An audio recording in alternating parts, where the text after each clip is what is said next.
When we begin the day with God, His grace sustains us and His peace leads us.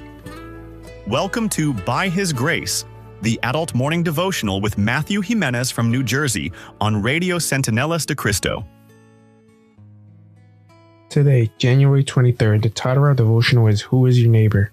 But he wanting to justify himself said to Jesus, And who is my neighbor? Luke chapter 10, verse 29.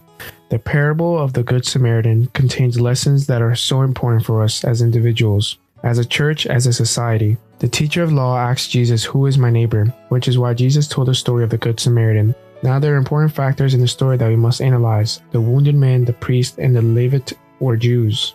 We don't know the origin of the robbers, and of course a Samaritan was from Samaria. First of all, as a Christian, if you were attacked, who would you expect to help you? Your pastor, an elder, your church friends? And who wouldn't you accept to help you? Secondly, which character of the story do you identify most with? The robbers, the priest, the Levite, or the innkeeper? I doubt that anyone identifies with the donkey, but we all would like to identify with the Good Samaritan. The Samaritans were hated by the Jews. They considered them scum, thieves, swindlers, and sinners. And no Jew in his right mind would expect to be helped by a Samaritan. But that's precisely what happened. This was a true story, a white-gloved slap to Jewish pride. Imagine the wounded man trembling and dying when suddenly he saw the Levite. Many thoughts went through his mind. Thank God, this Levite will save me. But that did not happen. Next, he saw a priest. A priest? Am I dreaming? Yes, it is a priest. But the priest didn't help either. Suddenly, a Samaritan appeared. Well, that's the end for me. He will definitely finish me off. What else could the wounded man expect from a Samaritan? But the Samaritan was the one who actually helped him. You could be helped by someone you least expect to do so. The Lord does not take pleasure in formal and extravagant church services with a veneer of solemnity or piety.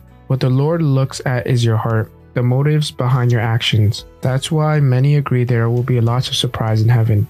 People we never imagined would be saved will be there, and some people we expected to be there will be missing. What about you and me? Will we be in heaven? Christianity isn't lived in temples, it is lived in homes, on the street and at work. But those who cannot return the favor, who accepts me to receive your help? Who did you expect to help you? Who is your neighbor? I pray the answer is clear to us by His grace. As we close this moment together, remember that God's grace goes with you. Trust Him, rest in His promises, and live out your faith today.